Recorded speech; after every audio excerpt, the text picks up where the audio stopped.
My name is Suzanne Franks. I've just become the Professor of Journalism at City. I'm running the undergraduate programme, but I've also got a research position here. I am just delighted to come to such a first-rate institution full of great students, very ambitious and very well-qualified students.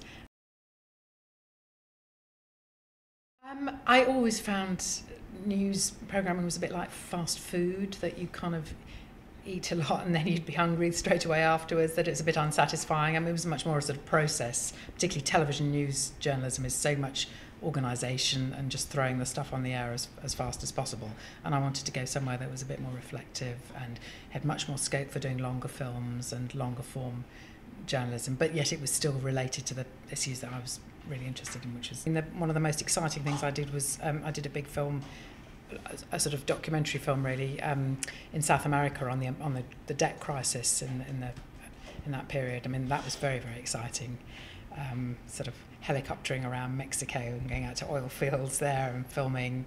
And then, I mean, I remember what always strikes me as so amazing about journalism, particularly television, you can have days where you start out. I mean, I remember, for example, one day the morning was spent in the most unbelievably ghastly slums on the edge of Mexico City, where there are 2 million people who actually live on rubbish heaps.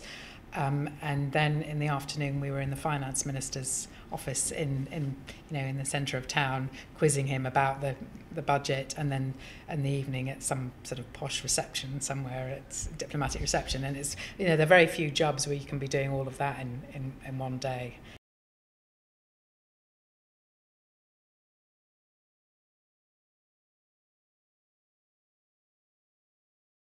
I mean, we live in a much less deferential society, and people feel that they can, make their voice heard and have their say. And obviously there are many ways, with online social media, the Downing Street petition and all of that kind of thing, where people can. But I still think they influence is pretty limited. I mean, there's a lot of powerful lobby groups out there, and I think people don't understand how powerful and influential these very, very well-funded lobbying organisations can have their say. So maybe it's just an illusion people can influence.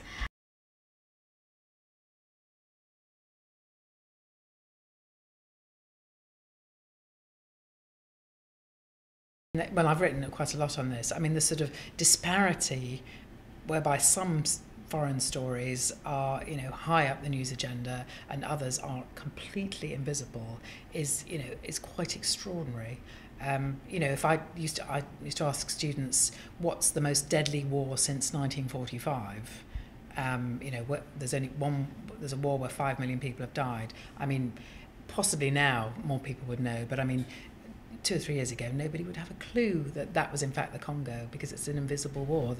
We focus endlessly upon the Middle East, and yet actually the numbers of deaths in the Middle East, particularly in sort of Israel-Palestine, are tiny compared to what goes on in other parts of the world that nobody's ever heard of.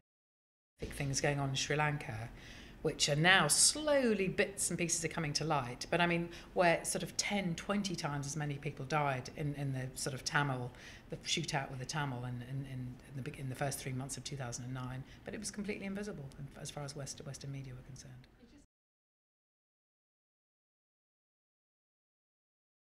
A lot of citizen journalism did actually happen then. A lot of this stuff and these atrocities were actually captured on mobile phone footage. And this stuff was actually uploaded, but still nobody took any notice. And it's because of journalists that it's come out.